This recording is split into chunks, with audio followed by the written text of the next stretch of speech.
ती आई होती. तिने 2 मुलं वाढवली, पण सून घरात आली आणि त्या दिवशी पहिल्यांदा तिच्या आयुष्यात एक स्त्री तिला परकी वाटली.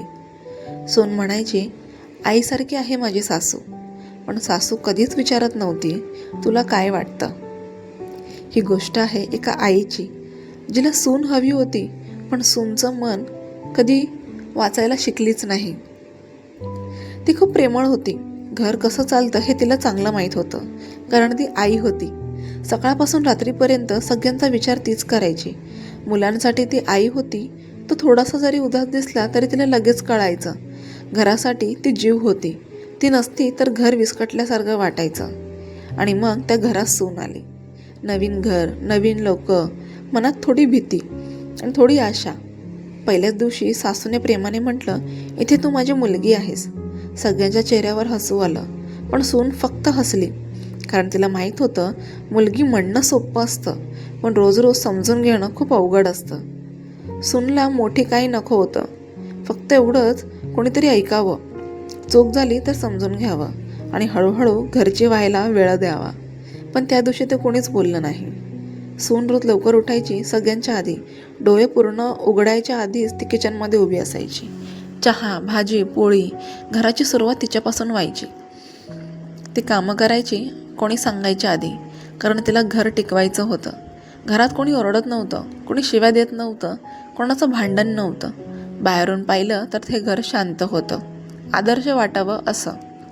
पण आई रोज काहीतरी म्हणायची, आमच्या वेळी असं नव्हतं, हे काम असं नाही, असं करायचं. इतकं हसत का राहतेस, माझा मुलगा शांत आहे, तूच जास्त बोलतेस. हे वाक्य मोठी नव्हती, वाईटही नव्हती, पण ती रोज होती, दररोज. सून काही बोलत नव्हती. ती फक्त मान हलवायची आणि कामात परत जायची. पण प्रत्येक वाक्य तिच्या मनात बसायचं. तिला वाटायचं, मी काहीतरी चुकीचं करते का मी इथे जड आहे का, मला असंच बदलायला लागेल का. ती आई होती, पण तिला हे कळलंच नाही. शब्द ओरडले नाहीत तरी दुखावतात, आणि रोज रोज दुखावलं तर माणूस आतून थकतो. घरात शांतता होती, हळूहळू जखमा तयार होत होत्या. सून काहीच बोलत नव्हती, कारण तिला लहानपणापासूनच शिकवलं गेलं होतं, जास्त बोलू नको, मोठ्यांसमोर शांत राहा, घरात वाद नको, सहन कर, घर टिकव. म्हणून ती ऐकायची, सगळं ऐकायची आणि मनात साठवायची. कोणी काही बोललं तरी ती उत्तर देत नसे, कारण तिला वाटायचं, मी बोलले तर घर बिघडेल, मी गप्प राहिले तर सगळं ठीक राहील. पण सत्य वेगळंच होतं. सहन म्हणजे समजून घेतलं जाणं नसतं, आणि गप्प राहणं म्हणजे सुखी असणं नसतं. ती दिवसभर हसायची, सासूशी बोलताना हसून, नवऱ्यासमोरही हसून. कोणालाही वाटायचं की ती समजूतदार सून आहे. पण रात्री सगळे झोपल्यावर ती एकटी उशीजवळ बसायची. डोळ्यात साठलेले अश्रू उशी पुसायची. कोणालाच सांगता येत नव्हतं ती किती थकली आहे, ती किती एकटी आहे. दिवस ती घरासाठी जगायची आणि रात्र स्वतःसाठी रडायची. आईला खरंच वाटायचं, मी तर प्रेम करते. ती कधी मोठ्याने बोलली नाही, कधी अपमान केला नाही, कधी घराबाहेरची गोष्ट घरात आणली नाही. तिच्या मनात होतं, मी अनुभवातून बोलते, मी जे सांगते ते तिच्या भल्यासाठीच, तिला काही त्रास द्यायचा माझा हेतू नाही. ती सूनला सतत सांगायची, हे असं कर, ते तसं करू नको, असं केलंस तर बरं राहील. आईला वाटायचं हेच प्रेम आहे. पण प्रेमात फक्त सांगणं पुरेसं नसतं, प्रेमात थोडं ऐकावंही लागतं. आईने कधी थांबून सुनेकडे पाहिलंच नाही.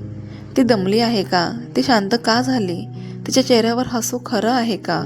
आईने कधी विचारलंच नाही, तुला काय आवडतं, तू दिवसभर थकली आहेस का, तुला इथे राहून कसं वाटतं. कारण तिला वाटायचं, हे विचारायची गरज नाही, घरात राहते म्हणजे ती ठीकच असेल. ती आई होती, जिला आई पण माहीत होतं, पण ती हे विसरली की सून आधी एक स्त्री आहे.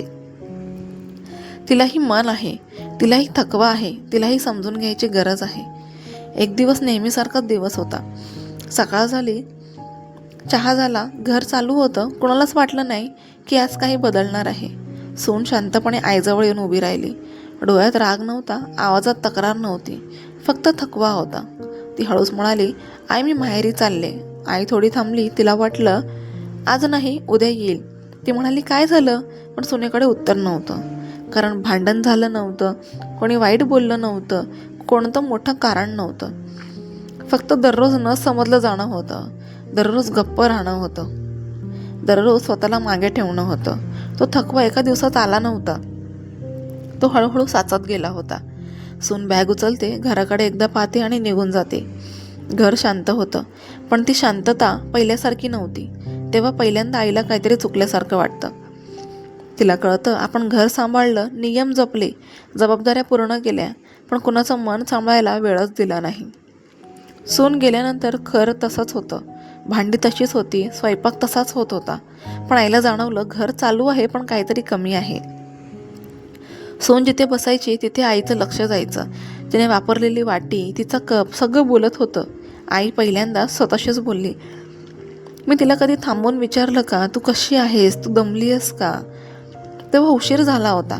आई आरशात पाहते आणि डोळ्यात पाणी येतं. ती म्हणते, मी आई होते, पण मी कधी तिची आई झालेच नाही.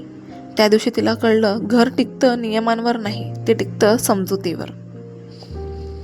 जर ही गोष्ट आपल्या मनाला लागली असेल तर थांबा. आजच आपल्या घरातल्या त्या स्त्रीला विचारा, तुला कसं वाटतंय? तू थकली आहेस का? कारण सून घर सोडते तेव्हा नाही, ती मनातून खूप आधी निघून गेलेली असते. ही गोष्ट शेअर करा, कदाचित एखादं घर तुटण्याआधी वाचेल. लाईक, कमेंट, सबस्क्राईब करा अशाच मनाला भिडणाऱ्या खऱ्या कथा ऐकण्यासाठी. पुन्हा भेटूया एका नवीन कथेसोबत. श्री स्वामी समर्थ.